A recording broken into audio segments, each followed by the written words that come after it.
Right on, guys. Welcome back. So,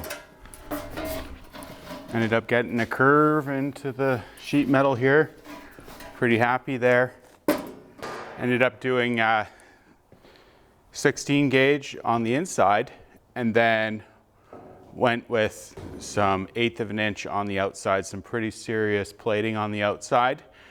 You know, what, 30% more on the weight, 40% more on the weight, okay, but you know what, it's really sturdy the way that it closes now and actuates, which is really what I was looking for. So it wasn't some kind of rattly tailgate, you know, with chains hanging and slanging around, you know, right on. So this material ended up going through the plasma cutter. So just got that thing set up, drew some lines down, and dragged her on through. It all went good. Cleaned up the edges a little bit on this, of course, just get that little bit of slag off of it, and it was good. So pretty straightforward with the plasma cutter as usual, right? So now, I was really thinking here and trying to plan on what to do with the bending of the metal here. So I didn't have anything that would do the convex. I ended up going all over the place trying to figure it out, sort it out. Buying metal, like a pipe like that, it's just not in the cards for me, spending that kind of coin on metal, right? So ended up taking a look here, and we got a telephone pole outside the front of the shop. So that was what we used for the brake here. I just, you know, chopped up some bed frame, drilled some holes in it, and lag bolted it straight to the pole. Got a couple washers in there for a shim, just to slide the piece in there nicely for the metal. And yeah, really just worked it and just gave her. The 16 gauge, it bent like butter. It was easy to do. It was the 1/8 of an inch plate that wasn't. So I ended up putting a bit of heat into this and then pushing it. And I was getting it a bit, but really it needed some more muscle than what I could do. And I was giving her. I had a friend of mine, he was passing through, you know, come visit at the shop for a minute. So, hey man, give me a hand.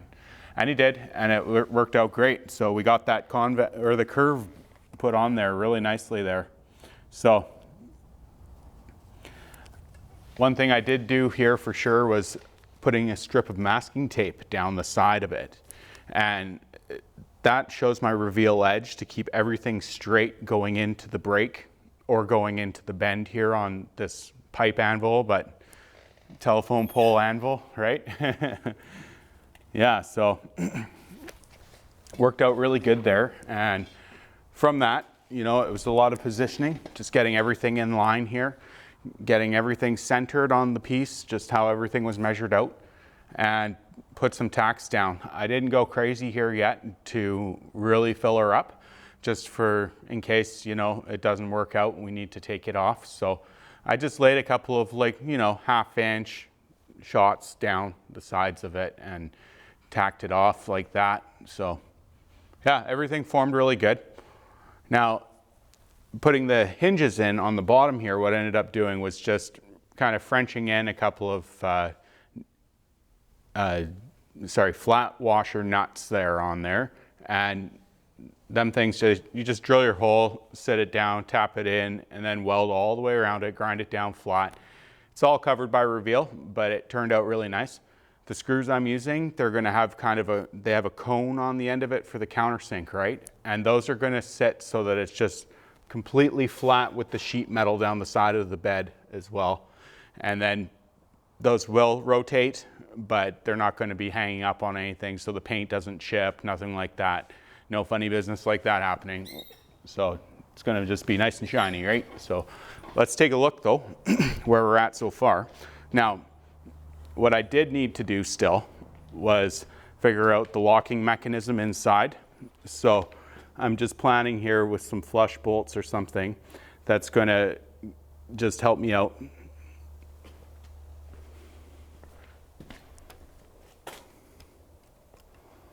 Battery is almost done here, so. But, you know, some cord just to hold it down and then back up. So right now it is running ever so lightly on the bottom here, so I'm going to just be breaking that edge just to match the same edge that we have here currently, and then it'll just be symmetrical that way again, right? But I'm pretty happy with it so far. It ended up going pretty well. So when I am done here in the end, there will be some kind of rubber stripping or just a soft something in there, so there won't be any rattles at all right up against this edge, right? And that should go pretty good. So try and film another walk around here on the camera with this and then get a little better look at it. But as it sits right now, that's about it. So thanks for checking it out again, as always. And we're gonna just be taking this in, grind that down just so it's nice and flat, break the edge, give it a little round. Same thing on this. This top somehow needs to come out about 1/16 of an inch just to really true it up. Oops, right? But I think I'm gonna add the peak on the top. So just basically closing this in, cut a little piece of sheet metal and close that in. And that'll be that.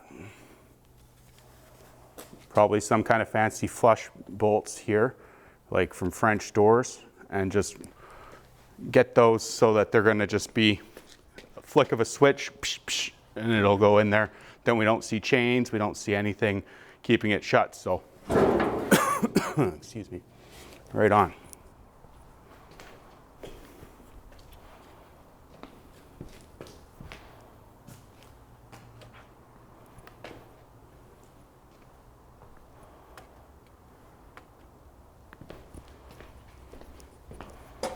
Get these in here how we like it, and then we'll close it up. So technically it's going to be 3 parts for the video.